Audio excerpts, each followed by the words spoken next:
욥이 일어나 겉옷을 찢고 머리털을 밀고 땅에 엎드려 예배하며 이르되 내가 모태에서 알몸으로 나왔사온즉 또한 알몸이 그리로 돌아가올지라.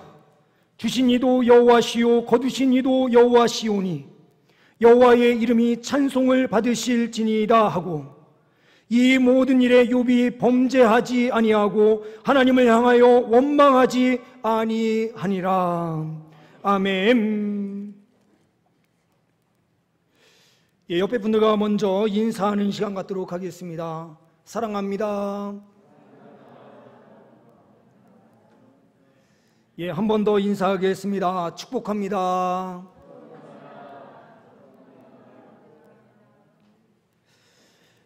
우리 모든 성도님들 예배의 승리자가 되셔서 인생의 승리자가 되시는 역사가 있기를 간절히 소망합니다.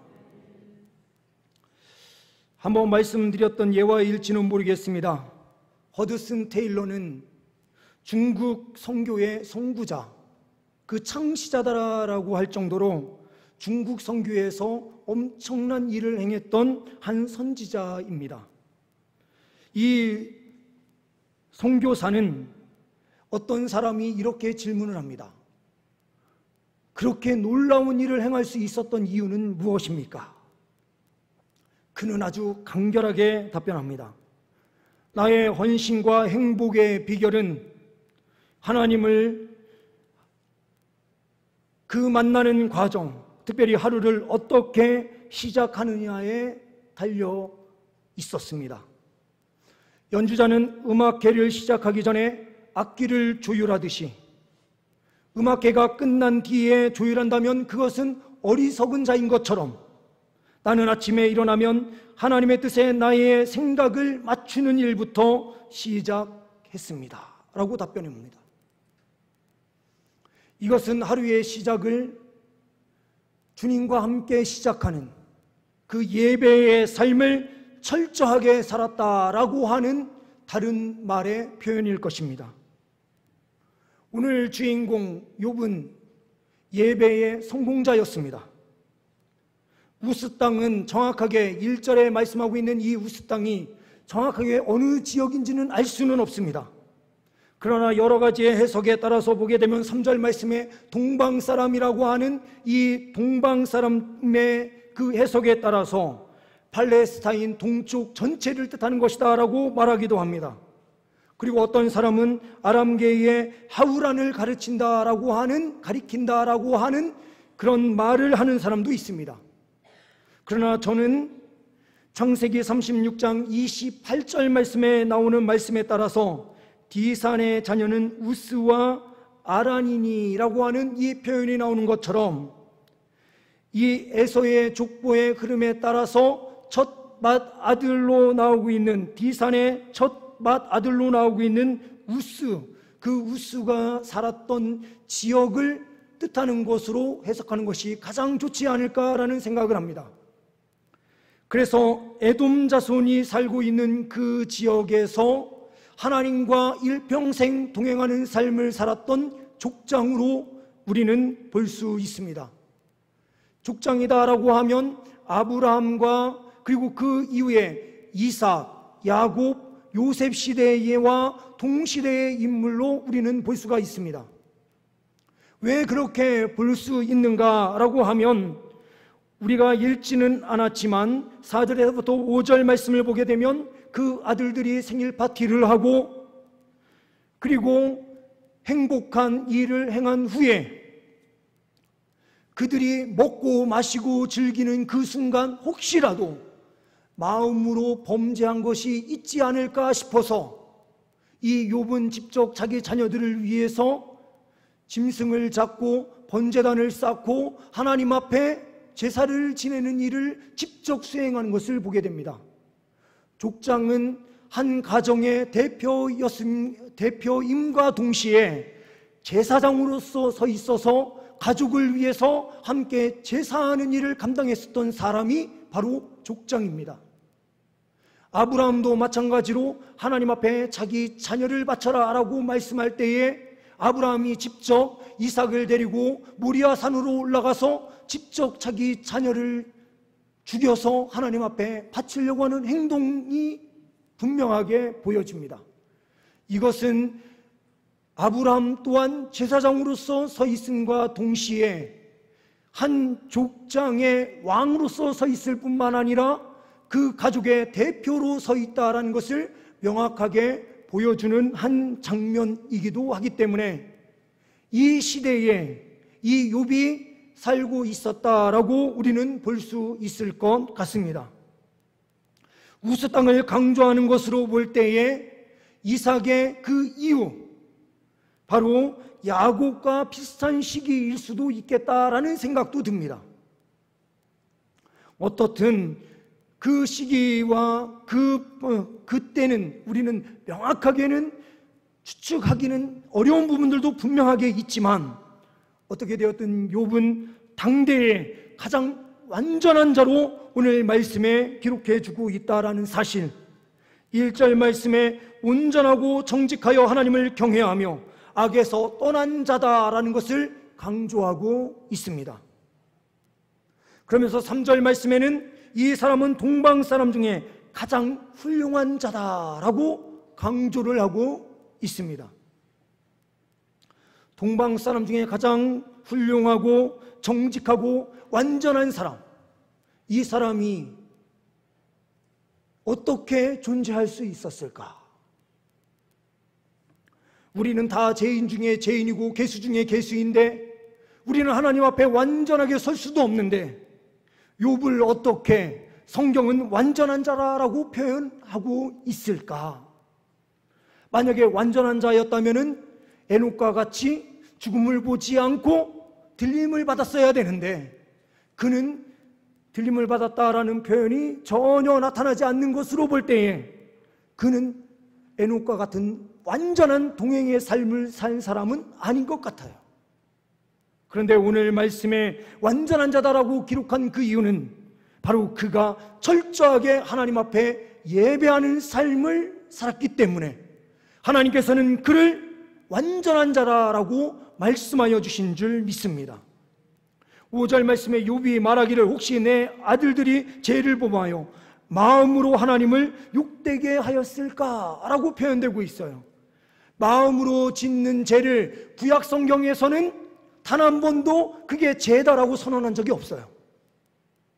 물론 그 근본적인 뜻은 마음으로도 죄를 지어서는 안 된다라는 것을 구약 성경에도 강조를 하고 있었지만 행동으로 짓지 않는 죄에 대하여 그 책임을 묻거나 그에게 어떠한 다른 것을 묻는 일이 단 한 번도 없었습니다.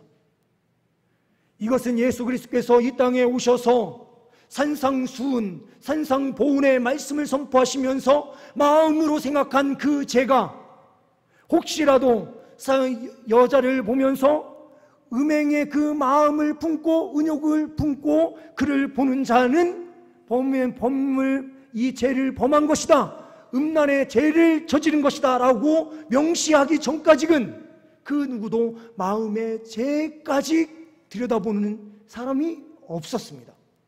그런데 욥은 어떠합니까?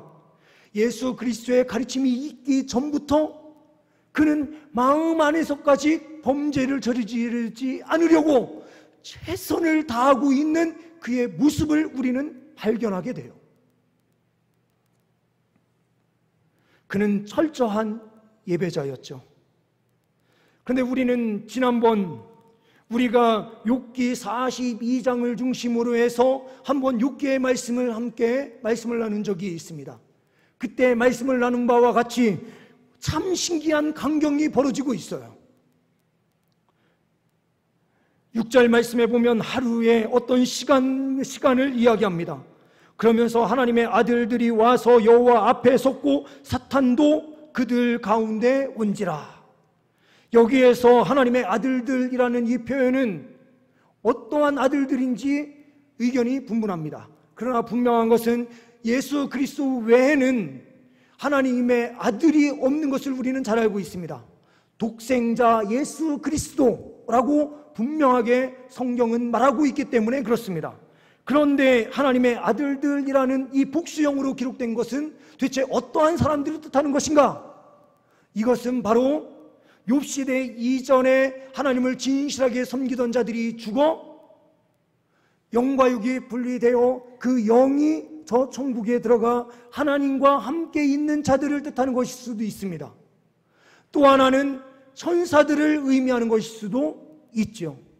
이 뜻이 어떠한 뜻이든 분명한 것은 독생자 예수 그리스도 그 하나님 아들이신 예수를 뜻하는 단어가 아닌 것은 우리는 명확하게 볼 수 있습니다.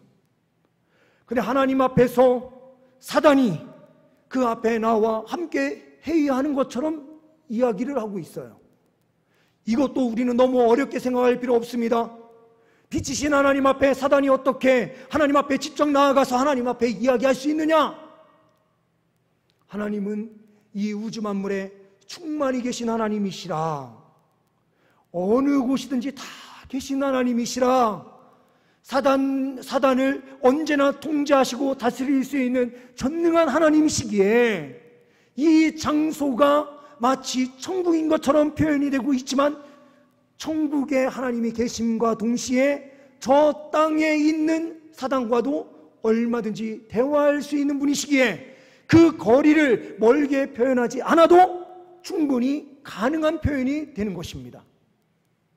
좀 어려운 표현이 될 수 있지만 하나님께서는 어떻게 되었든 이 우주 만물에 충만히 계셔서 하나님의 놀라운 역사를 얼마든지 펼쳐나갈 수 있는 분, 악한 마귀 사탄과도 하나님께서 대화를 나누시면서 하나님의 뜻과 하나님의 섭리가 이 땅에 온전히 펼쳐지게 할 수 있는 전능한 하나님이라는 사실을 우리는 분명하게 보고 이 순간 하나님 앞에 엎드려 하나님 앞에 경배하는 주의 백성이 된다면 진정한 하나님의 은혜의 역사를 경험케 되는 줄 믿습니다. 사탄이 그 가운데에 서서 굳건하게 서 있는 모습처럼 서서라는 것을 강조하고 있는 이 시간, 하나님께서 이렇게 물어보십니다. 사탄아, 네가 어디서 왔느냐? 그랬더니 사탄이 여호와께 대답합니다. 땅을 두루 돌아다녔습니다. 그랬더니 하나님께서 이렇게 말씀하시는 거죠. 네가 내 종 욥을 보았느냐? 이 사실을 통해서 우리는 두 가지를 분명하게 알 수 있습니다. 첫 번째, 하나님께서는 자기 자신에게 철저하게 예배하고 있는 욥에 대하여 그의 눈을 집중하고 있다는 사실을 봐요. 욥이 철저하게 하나님 앞에 엎드려 예배하는 그 모든 장면을 하나님께서는 다 보시고 계신 거죠. 동시에 우리는 또 하나 볼 수 있는 것, 하나님 앞에 진실하게 엎드려 예배하는 그 자를 사탄도 주목한다는 사실을 우리는 보는 거예요. 온 땅을 두루 다 돌아다녔는데 욥을 정확하게 알고 있어요. 사탄아, 네가 무엇을 보았느냐? 온 땅을 다 다녔습니다. 그럼 내 종 욥을 보았느냐 할 때에 그는 분명하게 말해요. 하나님, 욥이 그렇게 하나님을 진실되게 예배할 수 있는 이유가 뭡니까? 하나님께서 모든 걸 다 주셨기 때문이 아닙니까? 이렇게 이야기한다는 것은 욥에 대하여 사탄도 관심을 많이 가지고 있는 거예요. 우리는 이 사실을 통해서 분명하게 깨달을 수 있는 것이 있죠. 하나님 앞에 진정으로 엎드려 기도하는 자, 예배하는 자를 주님께서는 분명히 보아주신다는 사실. 그러므로 이 시간 우리는 어떠한 예배를 드려야 하는가? 혹시라도요, 세상에서 어려운 일을 당해서 이 예배의 자리를 포기하고 싶으신 분들이 계세요? 그러면 욥을 보십시오. 하나님의 사랑을 입은 완전한 자, 하나님으로부터 칭찬을 받는 욥, 그가 어떠한 고난을 당합니까? 사탄은요, 그런 사람들을 그냥 내버려 두는 일이 없는 거예요. 하나님 앞에 철저하게 서 있는 사람들을 먼저 쓰러뜨리고 넘어뜨리려고 해요. 그를 쓰러뜨리고 넘어뜨리려고 하는 그 목적이 무엇입니까? 하나님을 경외하는지 경외하지 않는지 보려고 그 일을 시도하는 거예요. 그의 재산이 다 한꺼번에 다 사라지고 지금 고통의 자리에 있을 그때에 욥은 어떠한 태도로 나아가는지 우리는 욥의 모습을 통하여서 다시 한번 우리가 예배자로 굳건하게 세워질 수 있는 은혜의 역사가 있기를 간절히 소망합니다. 예배는 슬픔을 포용하는 것이다 라고 우리에게 말씀하세요. 20절 말씀을 보시게 되면 욥이 일어나 겉옷을 찢고 머리털을 밀고 땅에 엎드려 예배하며 라고 되어 있어요. 이것은 근대 근동의 수많은 사람들이 다 행하던 일이었습니다. 힘들고 어려운 일이 생기면은요, 옷을 찢고요, 머리털을 밀고 막 통곡을 해요. 통곡 의식을 행하던 그 일이 그때의 전통 안에 있었어요. 근데 욥은 다른 사람들의 전통과는 완전히 다른 모습으로 있는 걸 봐요. 다른 사람들은요, 그냥 그 자리에서 모든 옷을 찢고 겉옷을 다 찢으면서 머리털을 밀면서 그렇게 우는 것으로 끝나지만 욥은 하나님 앞에 엎드려 예배하며를 강조하고 있어요. 우리가요, 삶 속에서 어려움을 당할 수 있고 때로는 실패도 할 수 있어요. 그때 우리가 해야 될 일은 무엇입니까? 바로 하나님 앞에 나와서 눈물을 흘리는 겁니다. 우리의 슬픔을 하나님 앞에 아뢰는 일을 해야 되는 거예요. 그럴 때 하나님께서는 우리에게 이렇게 말씀하실까요? 왜 기쁨의 날, 예수님께서 부활하신 날, 이 기쁨의 소식이 있는 주일에 교회 나와서 질질 짜고 있느냐 하면서 우리를 혹시 책망하실까요? 아닙니다. 하나님께서는 그 슬픔을 다 품으시는 주님이세요. 그러므로 그리스도인들의 덕목, 그리스도인들이 갖춰야 될 일은 무엇입니까? 바로 우리 또한 그렇게 눈물을 흘리며 예배하는 자들을 함께 포용하면서 함께 나아가야 된다라는 사실입니다. 로마서 12장 1절과 2절 말씀은 산제물로 드리는 영적 예배에 대하여 이야기하면서 예수 그리스도 안에서 교회 생활을 강조하는 로마서 12장 말씀에서 이렇게 말씀하고 있습니다. 즐거워하는 자들과 함께 즐거워하고 우는 자들과 함께 울라.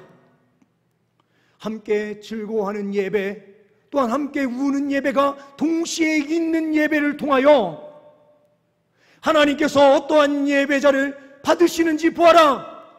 눈물을 흘리든 기뻐하든 하나님께서는 그 모든 예배를 하나님 앞에서 엎드려서 쏟는 그 모든 예배를 다 받으신다. 이거를 강조하는 거죠. 그러므로 세상에서 어려움을 당하고 힘든 일을 당하신 분들, 주님 앞에 나와서 통곡하시면 돼요. 세상에 나아가서 통곡해봐야 그 통곡은 통곡으로 끝나지만 하나님 앞에 나와서 하나님 앞에 간절히 부르짖고 기도하는 그 모든 눈물은 하나님께서 받으시는 슬픔이요 받으시는 기쁨이 되는 줄 믿습니다. 우리는 또한 예배를 통하여 우리는 무엇을 발견해야 합니까? 하나님을 주인으로 온전히 고백해야 된다라는 사실을 우리는 발견하게 됩니다.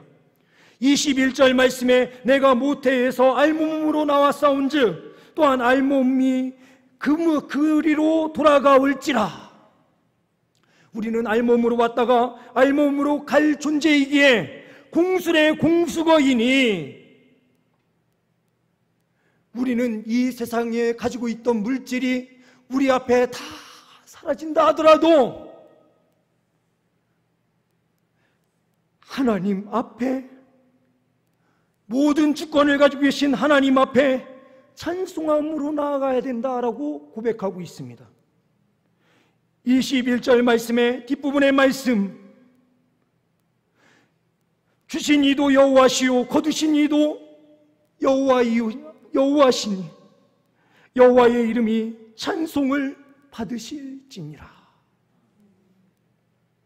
이 고백은 자기가 가지고 있던 모든 물질 그리고 자녀들까지 죽는 것을 보았던 그 현장에서 하나님 앞에 엎드려 예배한 바로 욥의 고백이었습니다. 이 세상 만물의 절대 주권자가 되신 하나님을 바라볼 수 있는 자, 우리는 승리자가 될 수 있는 줄 믿습니다. 힘든 일이 있을 때에 우리는요, 절대 주권자를 확신하게 되면 우리는 쓰러질 일이 없어요. 주시는 이도 하나님이시오 거두시는 이도 하나님이신데 없어졌다고 하더라도 그 주님이 나와 함께 하시면 다시 주실 수 있는 하나님이신 거죠. 건강을 잃어버렸을 때에도 하나님을 붙잡으시면 하나님께 다시 회복의 은혜도 허락해 주시고요. 때로는 우리가 직장을 잃었을 때에도, 때로는 우리가 상실을 경험하는 자리에 있을 때에도 마음에 상실감을 느끼고 좌절을 느끼고 실망을 느낄 때에도 철저하게 주권자가 되신 하나님 앞에 엎드려 예배하는 그 삶을 산다면 주님께서는 우리의 그 모든 것을 다시 채워주시는 역사로 함께하여 주시는 줄 믿습니다. 이렇게 채워주시는 은혜를 우리는 무엇으로 볼 수 있는가? 사탄이 그렇게 공작을 펼치고 사단이 그렇게 강력하게 일하는 그 이유는 무엇입니까? 바로 하나님 앞에 예배하는 일을 실패하도록 만들려고 하는 작정을 가지고 행하는 일들이었는데, 욥은 22절의 말씀대로 이 모든 일에 욥이 범죄하지 아니하고 하나님을 향하여 원망하지 아니하니라. 하나님께 원망하는 자는 하나님 앞에 나와서 예배할 수 없어요. 우리가요, 주님 앞에 나와서 하나님 이러실 수 있습니까? 이렇게 이야기하는 것은 원망이 아니에요. 하나님 앞에 마음을 진정으로 토로하면서 믿음을 가지고 기도하는 그 기도 안에 있는 원망이 그 원망이 아니에요. 진정한 원망은 하나님께 예배해야 되는 그 자리를 지켜야 될 때에 지키지 않고 떠나서 다른 곳에서 하나님, 내가 하나님을 그렇게 섬겼는데 하나님 정말 그럴 수 있습니까? 난 하나님 믿지 않겠습니다. 이렇게 말하면서 주님을 섬겨야 되는 그 자리를 떠나서 이야기하는 원망이 원망인 거죠. 그러나 하나님 앞에 슬픔을 가지고 나와 엎드려 기도하고 주권자가 되신 하나님을 분명하게 고백하며 믿음으로 엎드린 그 자리에서 하나님께서는 그를 실패자로 두시지 아니하시고 그의 믿음을 붙잡으시고 인도해 주셔서 그는 범죄의 자리로 나아가지 않았고 하나님을 원망하는 자리로 나아가지 않았던 것입니다. 가장 큰 은혜가 무엇입니까? 우리가 쓰러질 수 있는 문제가 우리 앞에 놓여지고 너무나도 큰 산이 우리 앞에 놓여져 있을 그때에 하나님을 절대 주권자로 인정할 수 있는 믿음이 우리 안에 있으면 승리해요. 그러나 그 자리에서 하나님을 멀리하고 떠나면서 하나님 앞에 손가락질하는 순간 우리는 믿음에서 탈락한 것이 되고 떨어진 거예요.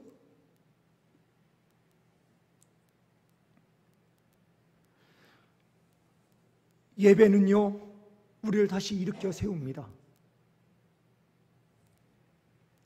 우리 자녀들이 범죄를 저질렀을까봐 하면서 항상 하나님 앞에 예배 드리던 그는 슬픔이 오자마자 항상 그렇게 했듯 지금까지 계속해서 예배하면서 왔듯 어느 때에도 동일하게 하나님 앞에 예배를 드리고 있는 모습을 우리는 보게 되는 거예요. 어느 때는요, 우리는 사람을 보면서 예배를 드릴 때도 있어요. 주일마다 찾아 나와서 예배를 드려요. 그런데 누군가가 나를 보아주기를 소망하면서 와서 예배를 드릴 수도 있어요. 그런데 그렇게 예배의 습관이 들어있는 사람은 정말 어려운 일이 생길 때에도 마음 한켠에 내가 안 가면 다른 사람들이 볼 때에 믿음이 없는 사람처럼 보이지 않을까? 라는 마음이 들어서 그때에도 이 자리에 나오거든요. 그런데 그것을 통해서 하나님께서는 그의 마음을 완전히 사로잡으시면서 역사를 베푸실 때도 있어요. 그래서 우리는 예배로 계속해서 하나님 앞에 서서 주님의 영광을, 주님의 성호를 찬양하면서 나아가는 그 자리를 지키는 것이 얼마나 중요한지 그 순간 우리는 진정으로 경험하게 돼요. 어려운 일이 있을 때 하나님 앞에 예배함으로 내가 굳건하게 세워지는 것을 경험하는 그 순간, 하나님 앞에 예배함으로 달려갈 때에 주님께서 갑절의 은혜로 회복시켜 주시는 역사를 경험하는 순간, 하나님을 원망하지 않고 끝까지 그 믿음을 지키며 고난 가운데도 인내함으로 달려갈 때에 주님께서 그에게 더욱 풍족한 은혜의 역사로 회복시켜 주시고 부어주시는 역사를 경험을 통하여 그는 다시 한번 완전한 자로 하나님 앞에 세워지는 것을 경험하는 것입니다. 우리 성도님들, 하나님께서는 예배를 통해서 우리를 세우십니다. 힘든 일이 생겨도 세상 사람들은 쓰러지지만 우리는 쓰러지지 않도록 주님께서 지켜주시는 거예요. 이것이 가장 큰 은혜예요. 전도도 잘하고 헌금도 잘하고 다른 거를 아무리 잘해도요, 저 천국에 가서는 그런 게 다 필요 없어요. 하나님께서 저 천국에서 우리에게 헌금을 요구하실까요? 저 천국에서 우리에게 전도를 요구하실까요? 저 하늘나라에서 우리에게 무엇을 요구하실까요? 우리는 저 천국에 들어가서 하는 일, 그 일은 오직 하나님의 구속의 은혜에 감사함으로 드리는 예배의 삶 외에는 다른 것이 우리의 삶 가운데는 아무것도 없어요. 그러므로 이 순간이 저 천국을 준비하는 기간이 아니에요. 이 순간부터 하나님 앞에 예배하는 순간 이 가운데 하나님께서 임재하여 주심으로 이곳이 천국이 되고, 이것이 계속해서 끊임없이 하나님 앞에 예배하는 삶을 통해서 저 천국에 들어가서도 이 뼛속 깊이 심겨져 있는 예배의 그 핵심이 저 천국 안에서도 이루어지고 성취되는 거예요. 더 완전함의 예배로 변화되게 되는 역사가 있는 것뿐이에요. 이 자리에서 드리는 예배는 준비가 아닙니다. 우리가 앞에 처음 오셔서 이 자리에 앉아 계시면 찬양을 하기 전에 앞에 멘트가 이렇게 써 있어요. 영과 진리로 드리는 예배를 위하여 지금 기도로 함께 해달라라고 하는 표현이 나와요. 기도로 준비해달라라는 표현을 쓰지 않았습니다. 기도는 준비가 아니기 때문에 그렇죠. 우리의 삶은요, 모든 것이 준비인 것처럼 생각을 하면 우리는 망해요. 이 자리가 준비가 아니라 하나님 앞에 진정으로 드리는 그 기도의 순간이고, 천국에서 행할 그 일을 지금 이 자리에서 행한다는 의식이 분명하게 있어야만 돼요. 천국의 하나님이 그 앞에 함께 계신 것을 경험하면서 진실이 하나님 앞에 엎드리는 것과 같이 이 자리가 준비가 아닌 하나님 앞에, 우리 앞에 계신 하나님을 진정으로 눈으로, 믿음의 눈으로 보면서 그 자리에서 완전히 엎드려 경배하는 그 시간이 이 예배 시간인 거예요. 우리는 이 순간이 자꾸 준비하는 준비기간으로 착각하면서 적당하게 연습하는 예배로 드려도 충분하지 않을까? 진짜 경기는 저 천국에 가서 그때야 비로소 드리는 건데, 지금은 실전이 아니니 적당하게 드려도 되겠지. 우리는 항상 착각해요. 그러니 이 위기 상황이 한국교회에 몰려오자 다들 어떻게 하고 있습니까? 방역 조치 좋습니다. 그런데 가정에서 예배를 드리시는 분들, 정말 하나님 앞에 성전에 나와서 드리는 예배만큼 진실되게 엎드려서 예배를 드리고 있나요? 우리의 삶을 다시 한번 돌아봤으면 좋겠습니다. 우리가 매일매일의 삶 속에서 어떠한 삶을 살고 있는지, 하나님 앞에 진정으로 예배하는 삶을 살고 있는지, 육과 같이 힘들고 고난 속에서 어려운 일이 닥쳐올수록 항상 하나님 앞에 예배하듯이 그 자리에서도 예배하며 달려갈 수 있는 믿음을 소유한 사람들인지 우리가 다시 한번 볼 수 있기를 소망합니다. 우리의 예배가 우리 스스로 회복하지 않으면 그 누구도 회복시켜주지 않아요. 우리가 하나님 앞에 예배하는 이 일을 우리가 끊임없이 갖고 가지 않으면 그 누구도 이 일을 끊임없이 갖고 갈 사람이 없어요. 우리가 기도하지 않으면 이 자리를 지켜줄 사람은 아무도 없어요. 하나님의 임재의 강력한 역사를 펼치는 그 일이 우리가 최선을 다해서 하나님 앞에 나오며 힘쓰지 않으면 누가 이 일을 수행할 수 있겠습니까? 우리는 이 순간 욕과 같이 정말 슬퍼하면서 하나님 앞에 엎드려 회개함으로 달려가야 됩니다. 하나님, 우리 한국교회를 불쌍히 여겨 주옵소서. 특별히 하나님, 저를 용서해 주옵소서. 우리가 진정으로 예배하는 삶을 살면 이게 빠르게 회복될 터인데 회복이 안 돼요.